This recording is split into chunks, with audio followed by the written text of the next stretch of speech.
This is just the beginning. That's the world that we live in. Let me help you believe in what we can do when we stand united. We are one with the world. We can make a brighter tomorrow. Together make a change. It's our life. We can't step back from what we know is right. So let's shine our light. Oh, let's shine our light. We won't listen to what they're saying. We know it's just love that we're giving to this place that we call our home. We can't change what's been done, but it's still our run. We are one with the world. We can make a brighter tomorrow. Together make a change. It's our life. We can't step back from what we know is right. So let's shine our light.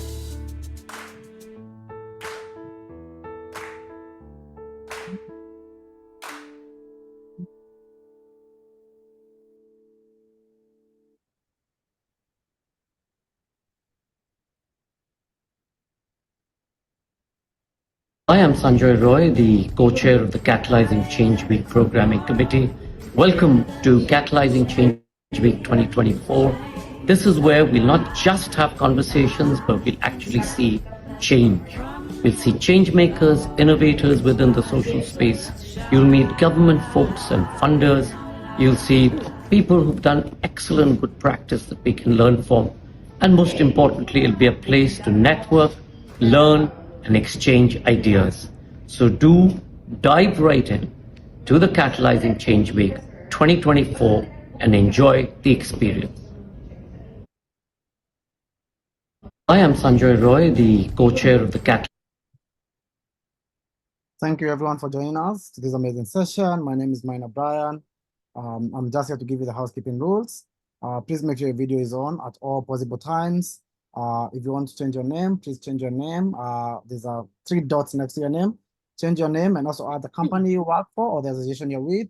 Also unmute only when you need to speak. And as you do that, if you have any technical questions, please raise your hand and the moderator will pick on you. Apart from that, we want to wish you an amazing CCW 2024.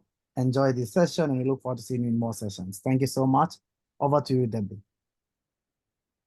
Thank you.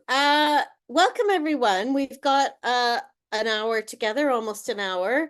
We've had about 80 people sign up, so hopefully more will join in the next few minutes. But the session is being recorded, so you know, we can share it widely after this event anyway. So I'm hoping we'll have a rich and lively discussion. I'm Deborah Doan, and I'm a partner at Rights Collab, a member of Catalyst 2030, and I co-convened something called the Ringo Project. And the Ringo Project was an initiative that was looking about shifting more power and resource to local and national civil societies.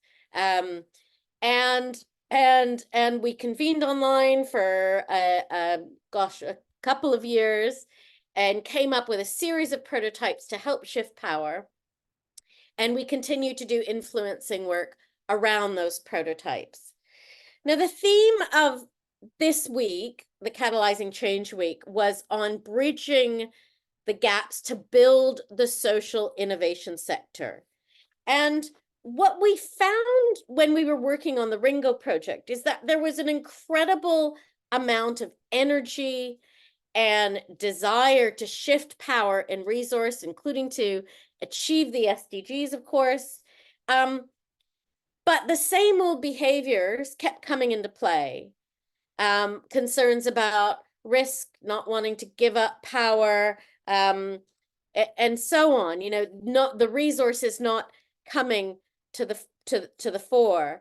So CSOs, local civil society organizations who are gung-ho with solutions, genuine solutions, weren't getting and still aren't getting the resources they need, and they still have to fit this complex mold in order to get any funding at all. What we have started to learn through the Ringo project and probably some initiatives that you're all engaged in, and we're going to hear about a few of these, is that giving up power and shifting more control to local CSOs does engender better, longer lasting results and a stronger likelihood of achieving the SDGs. But where is the money coming from to enable this? My colleague Juan, who we're going to hear a bit more from, said that there's, you know, such a huge opportunity from impact investment, for example, and that actually, you know, we're looking at all the traditional funding sources, bilaterals, INGOs, and so on, but that's actually plateaued at about 245 billion US dollars per year. Whereas if you look at the amount of funding going to impact investment through ESG, which has a social frame around it, that's 31 trillion US a year. How do we capture some of the funds? How do we direct some of it? So, where is the money coming from to enable us to achieve the SDGs and to get more power and resource to local civil societies? So we've gathered an esteemed panel of 3 to help us take through some of these ideas. We're on 3 different continents today, and we're going to hopefully answer a few questions. And I'm also going to invite you to ask questions as well of them. Some of the things we want to review in this session are, as governments are stretched to the limit, how is this impacting local communities? Where is the innovation happening in the funding sector to help resource the SDGs in light of this? Why do we need new investment models to strengthen local civil societies? And how do we tap into the money that is out there in this space? And how do we make sure the innovation that comes from civil society isn't led by this narrow set of priorities that sort of hedge funds and others are dictating in terms of profit-making investors? So we have Riva Kantowitz from the Radical Flexibility Fund. She's calling in from New York. She has an incredible wealth of experience from both the public and philanthropic sectors on this issue. We have Charlotte Timson calling in from the UK. She's the chief executive of Transform Trade, which is a really innovative INGO that has shifted power to the communities they work with. And last but not least, Juan Lozano from Impactia in Colombia. And they're one of the leading organizations designing new funding platforms to shift power and achieve local impact. And Juan is one of the pioneers in this space. So we're very lucky to have all 3 of our speakers. Before I take some questions, we're just going to do this in a chatty interview format. I want to ask everyone in the room here, we were going to do a poll, but we didn't get the technology working, I'm afraid. So maybe pop into the chat, how are you feeling about investment in shifting power and innovative funding models? Are things moving? Are they stagnant, or do they feel completely stuck from where you sit? Maybe do this on a scale of 1 to 5, where 5 is high and 1 is low. So just pop a number. 5, yeah, it's all going great. 1, it's rubbish. Pop something into the chat. We'll give that a few seconds. So we've got a 3. That's middle of the road. So how are you feeling about investment in shifting power? Is it moving or stuck? 1 is low, 5 is high. A lot of 2s, a lot of 2s. That's the stagnant. And actually, I want to encourage my panelists to put their answers in as well. Put your cards on the table. 0. Ooh, Eric's a pessimist. 1 somewhere in the middle. This is great. Super. So there's a lot of kind of stuckness felt in terms of what's happening in this space. Feel free to keep adding your suggestions here. So what I want to do is I want to start just asking some questions to my panelists. Thank you. And for each of you, I want you to do, give me 2 minutes. Let's start with a sense of optimism and can-do-ness, shall we? So tell us about the new resourcing innovations that each of you are working on. And why don't we start with Riva? Great. Thank you so much, Deborah. And good morning, everybody from New York City. Great to be with you. So Radical Flexibility Fund, for those who aren't familiar, works on creating new pathways to more equitably and sustainably fund civil society. So we've had the pleasure of working with Impactia, and I've had a number of conversations with Charlotte over the last 2 years, about how to create those new pathways and really looking outside the grant funding space. As Deborah said, there's a huge prevalence to turn to this traditional group of donors, whether those are bilateral donors or private philanthropic funders, kind of the big global North donors. And yet there's a huge amount of capital out there. And so we have really been trying to work on in a participatory way. So the kind of flagship thing that we've been doing is called the Migration Flexibility Fund, which we've developed in partnership with Juan and his team at Impactia, which reflects a very participatory process to create what turned out to be an impact investing vehicle. It could have been a crowdsourcing campaign, or it could have been, something that engaged, the Migration Flexibility Fund focuses on the Venezuelan migrant population in Colombia. So it could have been a strategy to engage the Venezuelan diaspora. Again, the idea is to try and reach into to try and get us unstuck, right? To try and reach into where these other suppliers of capital, to incentivize them and create an easier pathway for them to participate in social change issues.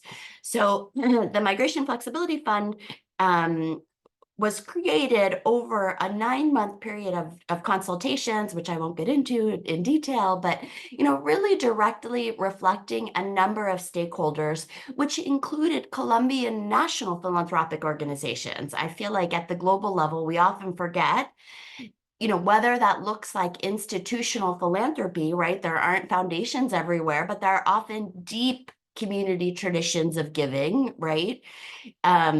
This process in Colombia, there is a foundation, a robust foundation sector. So we consulted Colombian national donors.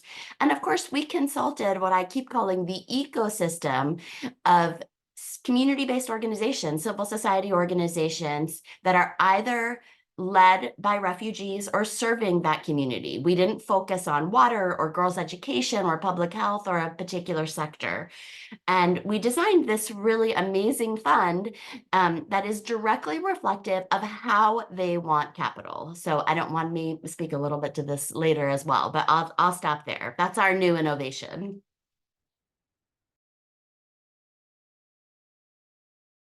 Mute. Juan, would you go next? Hi, thanks everybody for being here. So at Impactia, we were born some 8 years ago. We created an initial database to help people out there, social change agents, have at hand the information of various funding sources. And sometime along the way, we realized we were kind of like, well, that information was very useful to thousands of users across Latin America, but in reality, we weren't feeling right about the fact that we're kind of reinforcing the old system of, social entrepreneurs and NGOs just kind of going on their knees, begging and following thousands of sources of potential donors and funds around. So we started working in 2020 in reinverting the model. And today, what we've launched very recently, less than a year ago, is a marketplace of impact investing and collective donation funds for institutional level. So what we do is we curate various types of funds, such as the Migration Flexibility Fund that Riva mentioned. and we exhibit them and connect them to potential donors and investors from high net worth individual, family offices, and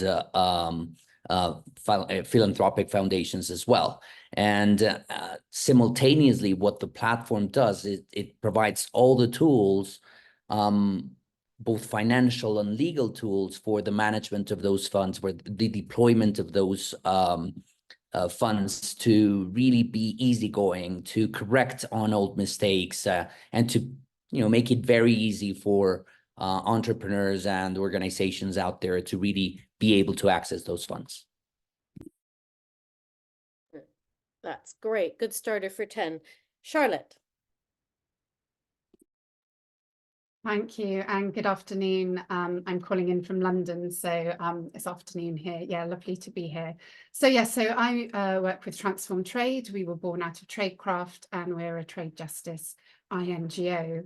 And in the last 3 years, we've been looking at our funding model and our approach, and shifting towards a participatory grant-making approach. And really, we were very frustrated with the traditional kind of project-based model of working. We felt it was quite top-down. We felt it didn't really bring about the sort of sustainable change that we want to see, and it didn't align to our values and really, how we want to be working. So with a small group of stakeholders in Kenya, we came together to co-create a participatory grant-making approach. And if you're not familiar with participatory grant making, it's all about ceding decision-making power, including, your strategy around funding, the criteria for funding, actually to communities and local stakeholders who you're there to support and work with. So as a collective of different organisations, and critically with members of communities there alongside us, we developed this process. And we kind of had long discussions about, the values that we shared, the principles that we wanted to hold each other to account on, how we wanted to work together, what roles, capacities, capabilities we each had, and spent a lot of time building trust and kind of developing this together. And even after really quite a short period of piloting, even after 2 years, when we did a sort of participatory evaluation process, it was very clear that already this process was adding value, and communities were saying that, they had so much more control, more ownership, and they were already seeing impacts beyond what they wanted to achieve, through this very short time period. And, I can talk more about it as we go through the discussion. But I think for us, it's really clear that how you partner, how you fund, how you interact with different actors really has a huge impact on, the long-term change that you're trying to contribute to. Thank you so much. Those are really good starters. And someone's just added some housekeeping rules, so feel free to add reactions or questions in the chat as we go along. We're going to rattle through these. You've given a successful innovation, but we just asked the question of everyone, what's the current state of play? 2, 3, 1. I'm going to ask maybe 1 or 2 of you, just feel free to jump in, panelists. Where are we at now? Are things changing? Both Charlotte and Riva, you were slightly more pessimistic than Juan. Riva, why don't you give me your assessment of the state of play, having been immersed in this for a few years? Yeah, sure. That's true to form. I am slightly more pessimistic than Juan. So, but I see I'm in good company with the other twos who have piped into the chat. I will try not to be the voice of doom in reflecting on this, but as I've shared many times, I do feel like we're stuck. I feel like this, I see sort of 2 levels of processes happening. I feel like at the global macro level, we're still kind of stuck on that pool, that traditional pool of donors who, frankly, I think are in a bit of a protective crouch right now. The global dynamics are so uncertain. There's so much conflict in the world. The traditional government funders who fund essentially liberal democracy and international cooperation, the kinds of things that would support the international development space, continue to elect governments that aren't supportive of those issues, are really take a hard security stance and are mostly interested in, not funding anything international except for, to be frank, returning people who, seek asylum or admission to those countries, to where they live. And so it's a pretty hostile environment. And, Deborah, you said it's, I don't know what the actual numbers are. I see the pool of resources at that level for civil society shrinking. I think, when each of these governments, Sweden, Finland, now the Netherlands, cut their resources for this type of work, that has a big ripple effect. And, I think it also has an effect on the kind of psychology and mentality of people doing this work, which already tends to be around scarcity of resources. And, so it affects people's ability, I think, really to think creatively and innovatively. I think the good news is, and as we as a panel have talked about this, there is tons, innovation isn't just technology. That's the other thing that we have to get around at the international level, right? Innovation around shifting power can be about new processes and new systems that are more equitable. And that work, as each of my colleagues, have and will address, and as our work demonstrates, that work is happening. So, scattered across the sort of ecosystem of the majority South and also, the world in this sort of global development space, there are people doing new things. There are pilots. There are people testing new approaches. As Charlotte just described, they're just the sort of global architecture, at this point is a little bit in tatters. So, that those developments that are happening at national levels, at regional levels aren't, there's no sort of mechanism for them to bubble up to affect these macro level systems, which again, I think is why we all feel from 0 to 2, because that's not changing. Juan, you're more of an optimist. You gave us a 3, and I suspect you're somewhere between a 3 and a 4. Having met you a few times now.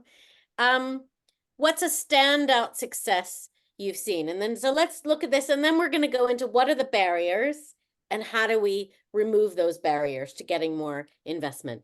So tell us about something, a standout success that you've seen, Juan. Thank you. So I guess I'll mention a couple, but just before getting there, I think it's a very good picture or diagnosis in itself than a 3 mark is an optimist within a group, right? So it just speaks to what we're all going through. Why I stood at 3 is has a lot to do with the fact that I think that there is some change that I value, because there has not been a lot of change in a long time in terms of the systems, the funding systems, and the financial structures behind impact financing and funding. And so I guess I do value quite a lot the changes that we're seeing, and just to mention a couple. We all went through the pandemic, and while we were through the pandemic, we saw a lot of things that for 40 years had never happened. Quick decisions around funding, more risk taking, easier procedures for a lot of organizations needing to access funds, putting decision making and the people and the needs of those funds before procedures and so a lot of those things we did see them then. It's quite sad to have seen that unfortunately we went back to normal after we had done so much progress in very few years. But at the very least, I think a seed was planted, and something that is very important, and I think it has untangled other things, happened there, and it's the fact that change was possible. So the fact that we were able to see that change was possible we kind of, I think it has opened up new doors. Between 2016 and the end of 2022, the amount of impact investing. So you mentioned earlier ESG investments, and the total assets under management are right now 1/3 of total assets under management invested by all, people and actors and wealth managers of the world. That stand right now a little bit over 100 trillion in the world. Now, since last year that it kind of got to 1/3 of it all, people are starting to talk about ESG and those types of funding as non-niche,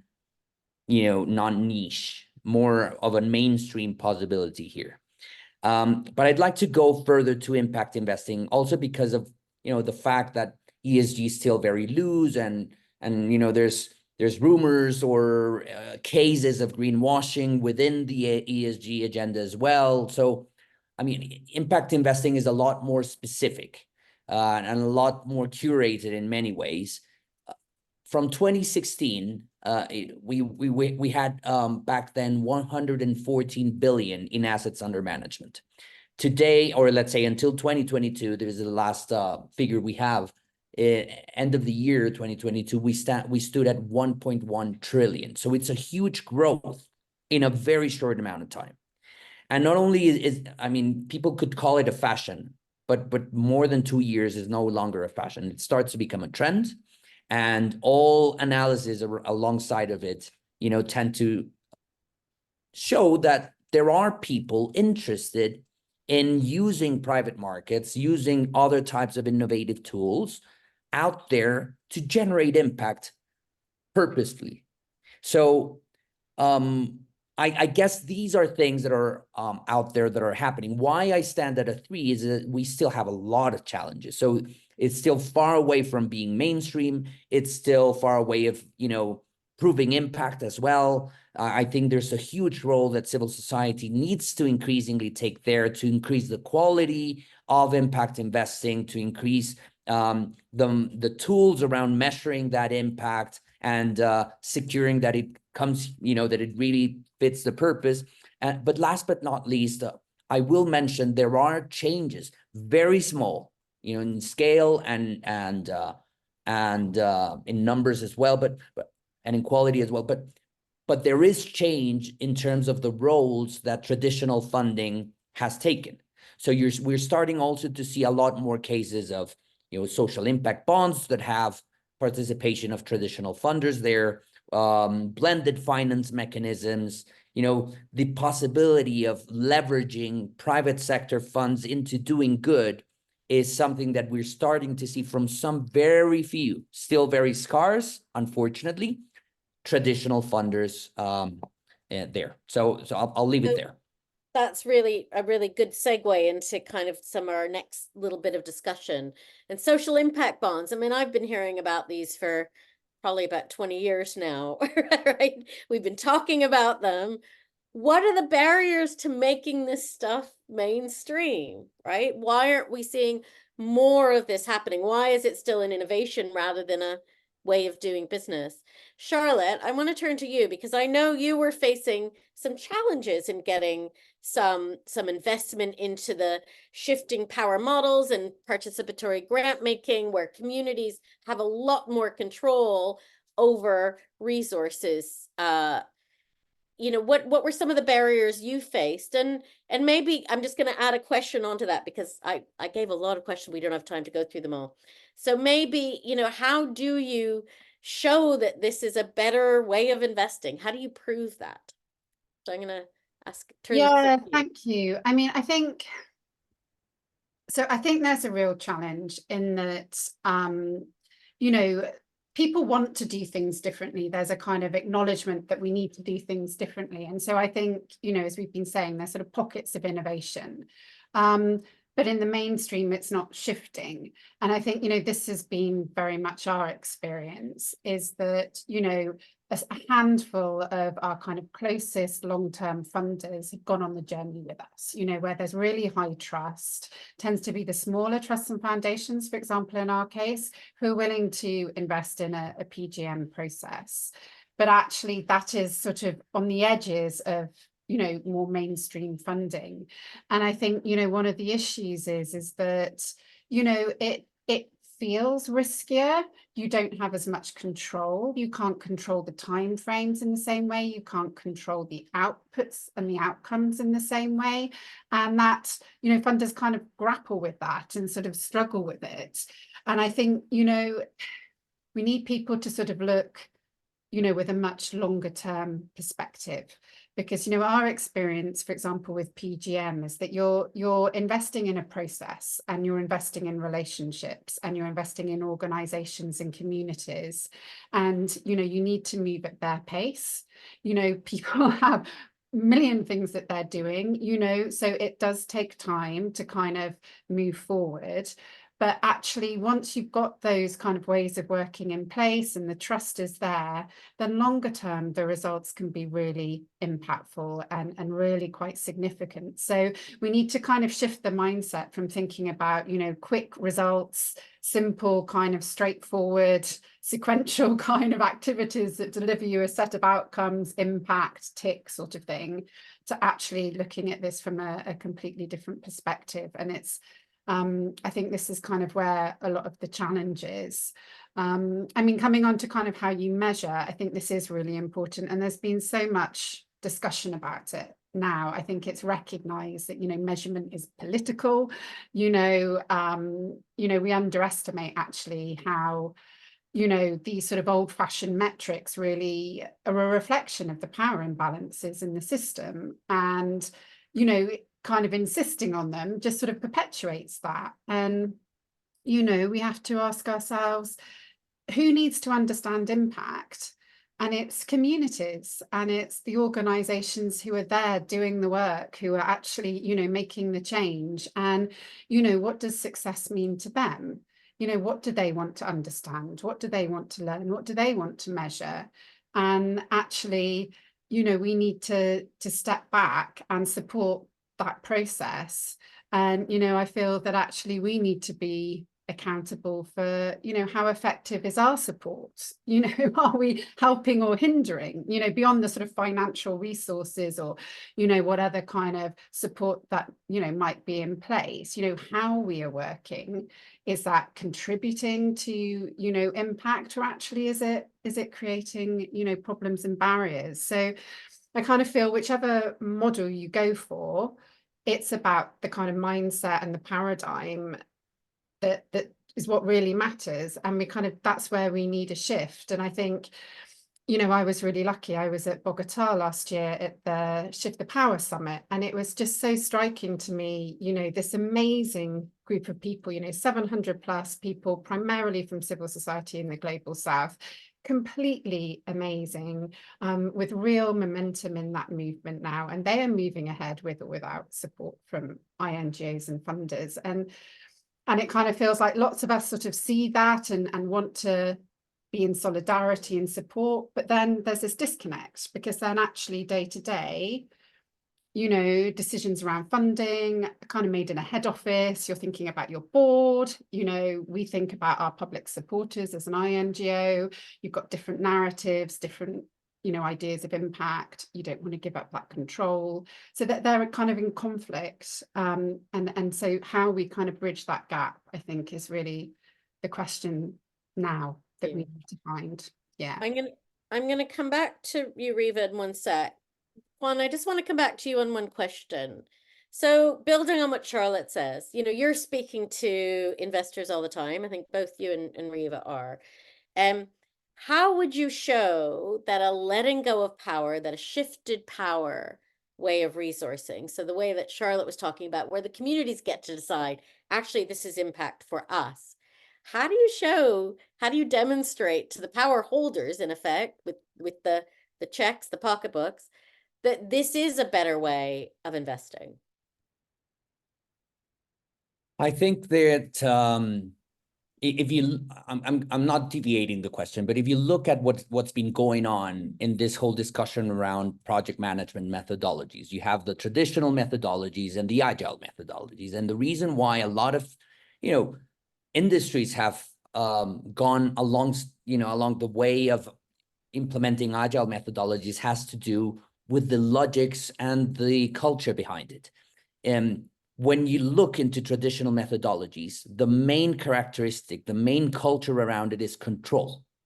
And in comparison to that, when you look at agile methodologies, the main characteristic and culture behind it is trust.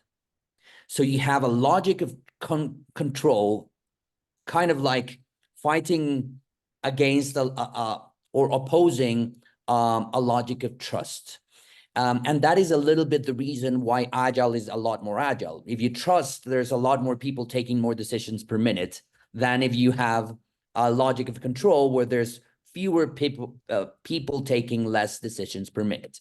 I mean, I'm of course oversimplifying it, but a lot of this is what we're seeing right now that is, creating an emerging crisis in the traditional ways and forms of doing it.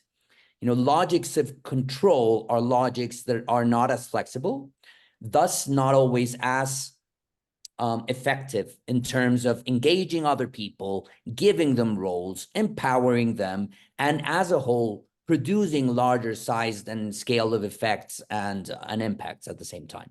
So you have like monocentric types of structures that are, part of the past and the traditional ways of funding, and poly-centered, or let's say, with no specific centered structures of decision making and action that are emerging around all of these new methodologies. So why these methodologies, just some examples, are going to end up being more effective and will continue eroding the trust that the ecosystems have on this funding and financing systems. They're a lot better to engage different types of actors. If you work with logical frameworks still today, after 70 years of using it, you go to the private sector and try to push that, it's not going to go through. You need to speak other types of actors' languages. You need to speak to their logics. They're a lot more results oriented. You were mentioning just now, Charlotte, in traditional funding, we're still talking about outputs. We're still prioritizing the ability to plan and stick to the plan in a world that changes every minute and changes quicker every minute. In a world that is prioritizing a lot more the ability to adapt and change and be flexible.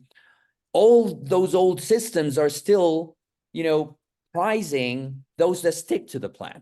So, we really need to shift away, and these new types of and forms of funding and financing are a lot more flexible, are a lot more results oriented. They're talking more about the concrete impact generated and not, how many workshops you developed. Who cares how many workshops you developed, or if you even developed a workshop that was planned? We need to care about how many lives are we changing, and how many species we're saving, and how many, ecosystems we're helping to, maintain. I don't know if that answered the question a little bit. It sounds like we need the agility of an AI learning system. It sounds pretty complex. I'm not sure we all want to turn into ChatGPT. There's a really good question here from Rodmark, is that right? So I'm going to direct this question to Riva, actually, because I think it links to, your model of looking at pooled funding, for example. Some of the donors want to give away big sums of money. A bilateral funder or even a large foundation can't necessarily handle thousands and thousands of small grants. And, Rodmark writes, there's so many organizations who are working to create impact that need the funding, but they want small bits of funding. They don't need millions and millions, right? So Riva, maybe you can respond to this. What are the advantages of pool funds, or how do we get more organizations more funded, more smaller organizations funded? I use the analogy of mammoths and minnows. We need thousands of minnows. Do we really need more mammoths who are going to crush all the minnows? Riva, I'm going to pass that question to you. Sure, the minnows. How do we support the minnows? And just I loved everything Juan said, and just a call to action, because I think in part, before I address Rodmark's comment in that question, I think we really need some courageous leadership. I mean, I think, Juan, you really articulately, talked about the logic of control versus risk. And this speaks to pooled funding or any other mechanism that we're setting up. I think you're 100% right that we also need to figure out how to translate, like, the world of impact investing and social impact bonds does not speak our acronyms. They do not speak in terms of trainings and outputs. We have incentivized programs and projects that have measurable, quantifiable outcomes, and that has created a whole bias in the types of things that we fund. And so, this is a call for everybody who may be a donor or who is funded by a donor. We really need some funders to step up and start collectively. We're all in this. It doesn't matter where you sit, right? We're all in this, somewhere between a 0 and a 3, trying to figure this out. So, I think we do need some people who can mobilize resources to really take some courageous, risky, choices that are perceived to be risky. In terms of the question around pooled funds and how we support the minnows, I mean, essentially, the motto that we've set up in Colombia is really to generate a pooled grant fund to as catalytic capital to get this going, right? So I think, I always say this about what we call resourcing tools, social impact bonds, cash transfers, impact invest, like there are things that move money from A to B. And a pooled fund is that type of mechanism. You can use those tools to replicate the current broken system that is inequitable, or you can use that tool to set up a new type of process that is more equitable and reaches minnows, right?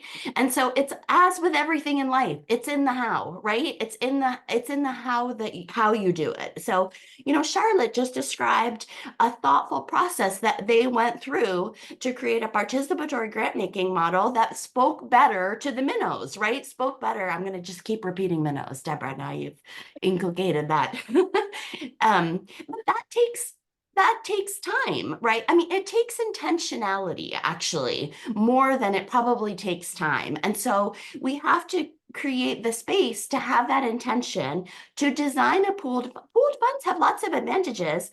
The problem is that the way they are currently wielded, the advantages are for donors. A pooled fund primarily de-risks investments.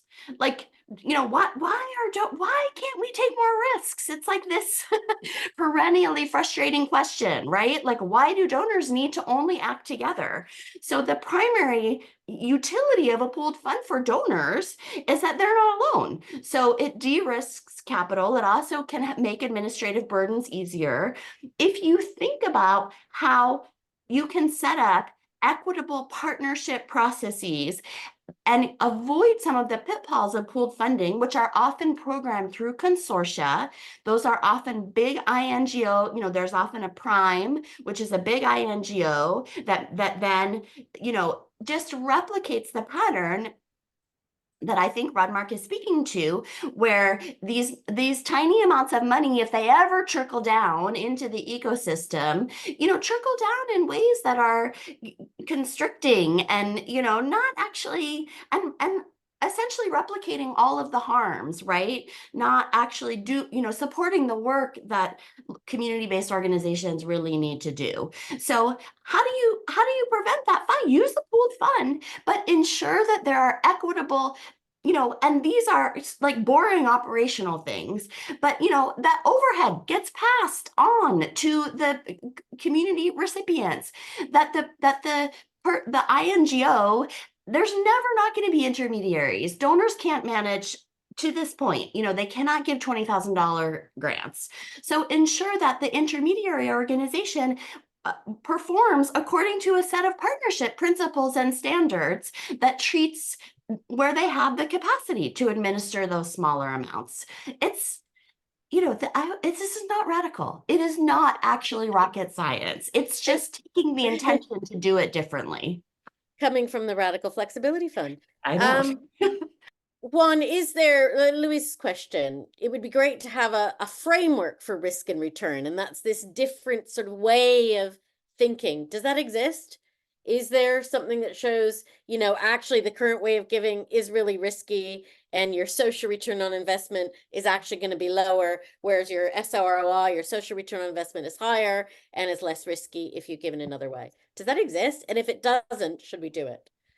No, I think a lot of, I don't know if I got the question right, and you can tell me, Louise, if I did, but I mean, there are various frameworks, and I guess that's also another difference. You know, we've been used in having kind of like various versions of the same model that is the logical framework model, and that's what's reigned for 70 years now.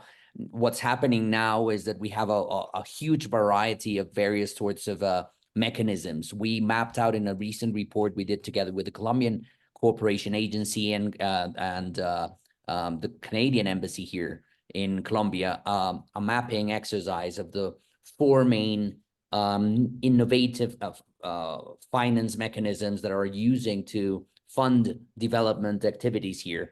And within it, you know, the Colombian government is saying, listen, we need to change the way international development cooperation with middle and upper middle income countries works.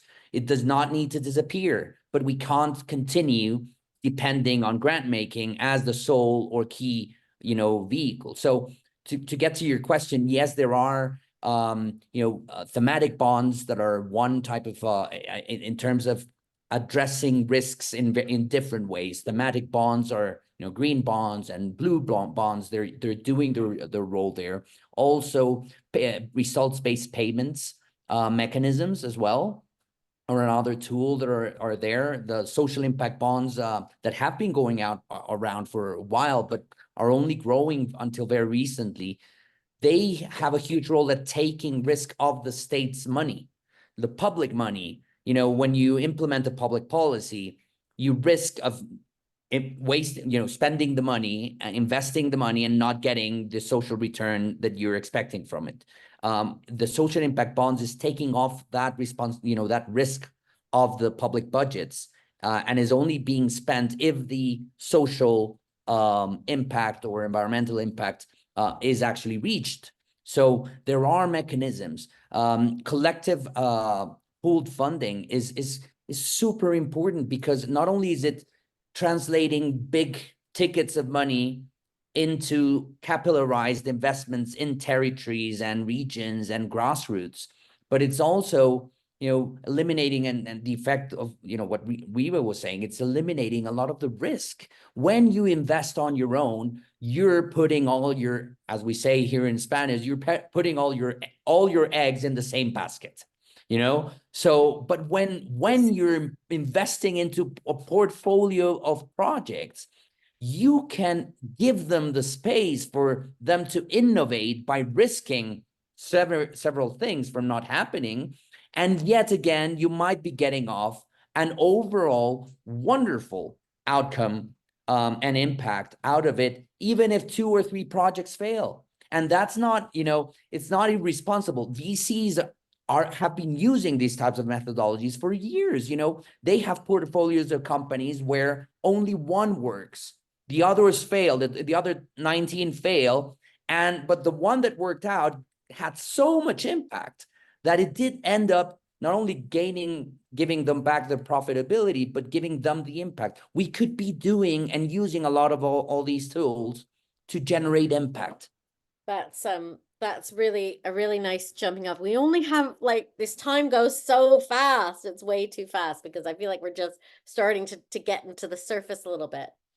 So I'm going to build on Louise's question for the next question for a couple of you to answer. Maybe I'll start with Charlotte.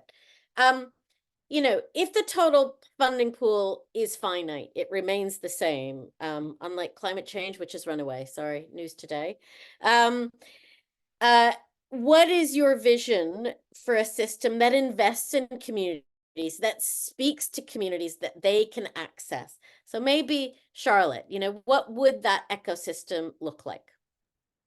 Yeah, I think that's a really good question. And I don't know how many people saw the report that recently's been published by the Shift the Power movement. And it was really shocking. It showed that of all the funding coming out of DAC donors, only 8% goes direct to organizations based in the Global South. So 92% is being spent in donor countries or other kind of countries in the Global North. And I think that kind of puts a rather stark figure to a lot of what we're talking about. And so I guess for me, if you had the same resource envelope, I would want to switch the other way.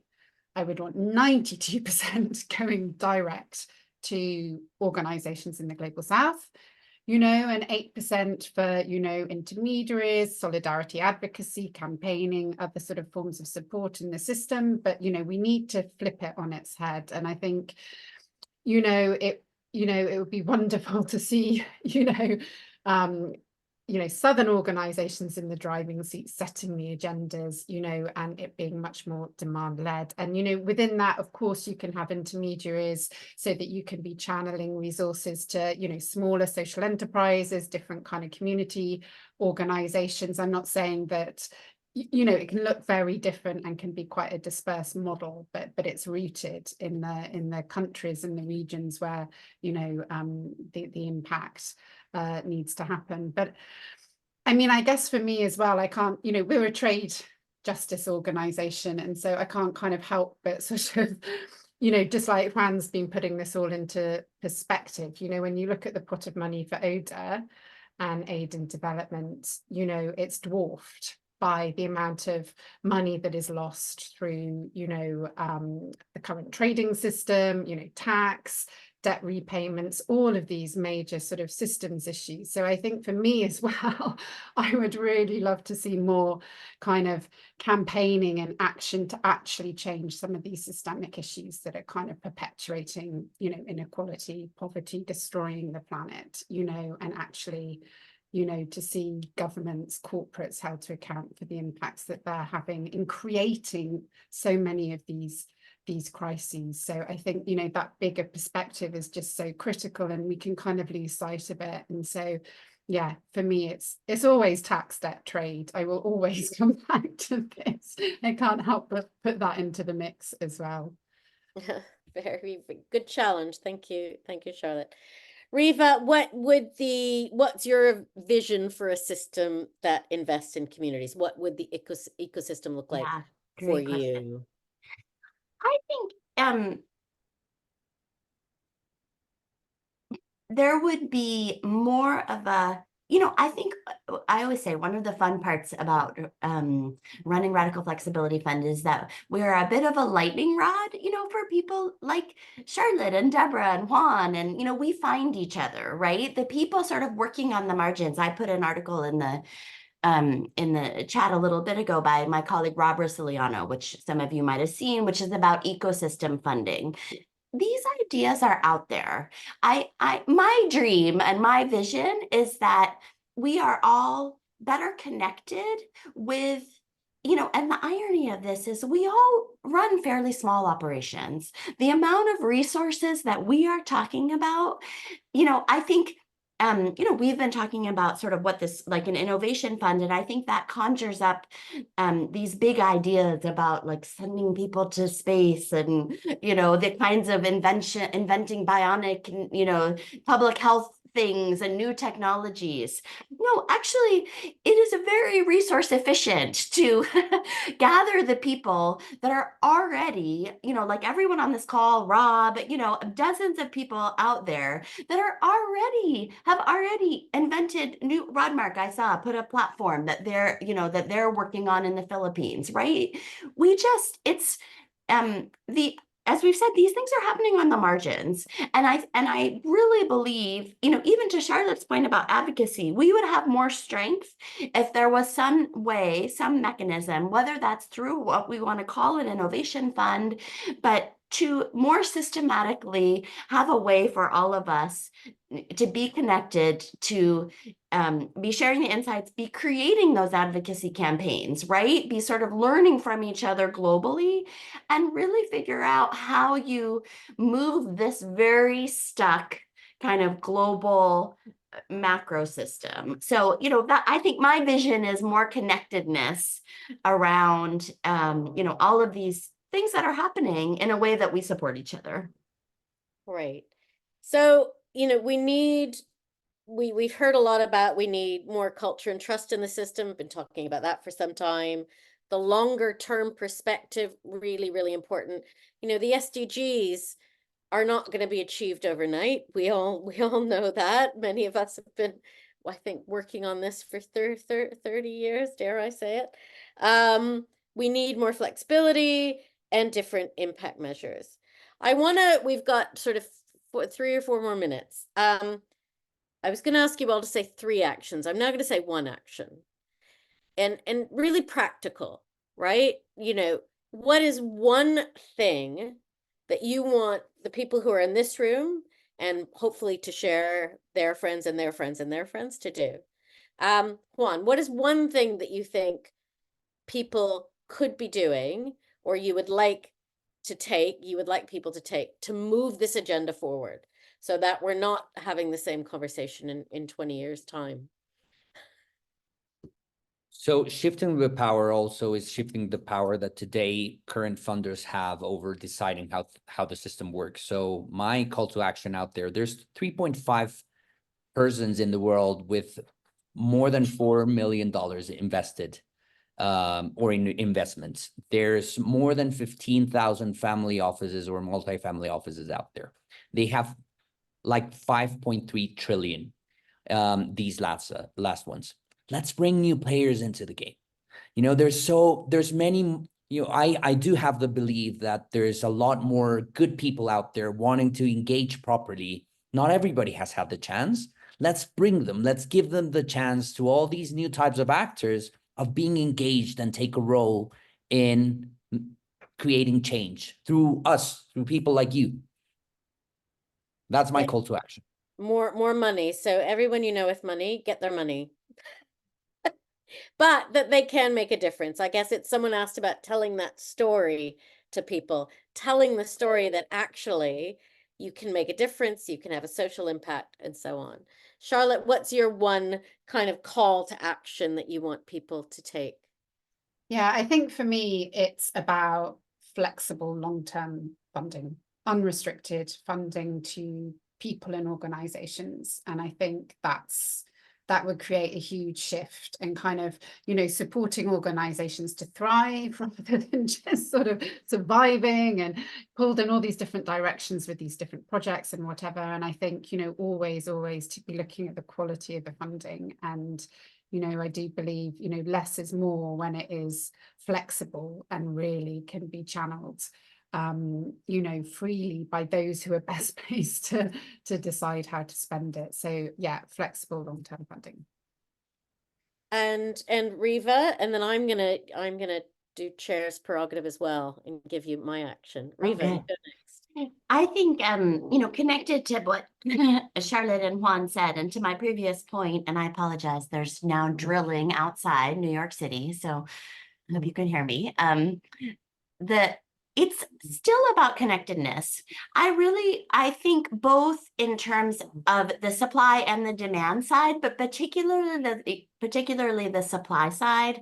So financiers, donors, it is surprising to me that I talk with funders and many of them still don't understand their mandate as making connections. So, I'll give you an example. I think of the Siegel Family Foundation, and I was on a call once, and they noted that they understand it explicitly as part of their mandate to make connections for their grantees with other impact investors, other funders, other partners.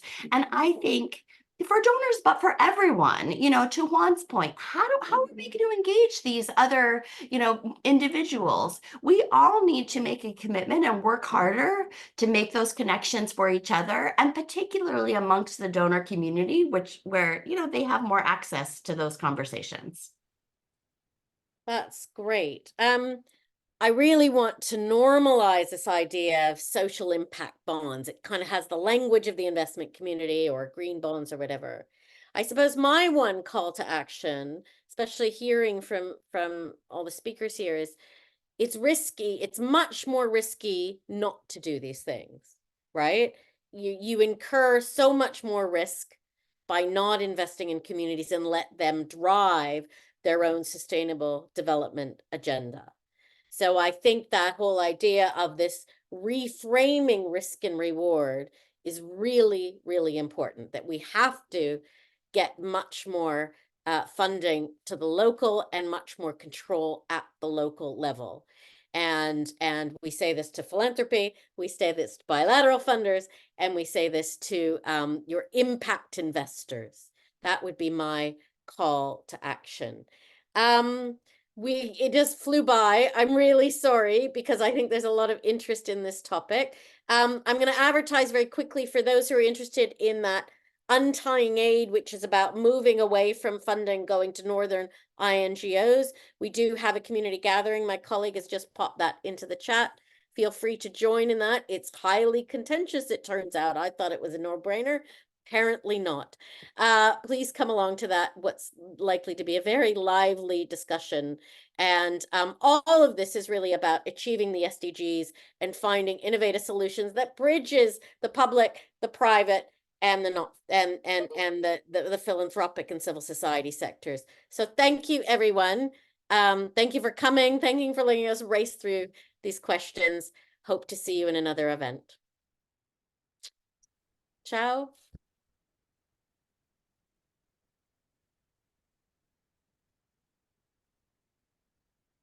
And I think that closes us. That's it. Great. Thanks, everyone. Amazing Thank session, you. everyone. Thank you. Thank you all very much. I have learned so much from you all. Cheers. You can I, stop. I, thought- I thought I knew so much about the philanthropic world, and the whole ecosystem in the global south, because I'm also working very closely on that with the president's office. Learned so much. I'm happy to brainstorm with you later on how best to push this forward. Great. That'd be Thank lovely. you. Okay, we can stop recording. Thanks, everyone. Thanks for your Thank input. you. Have a great day. Thank you so much, Really Deborah. appreciate Thanks. it. Thank you, Deborah.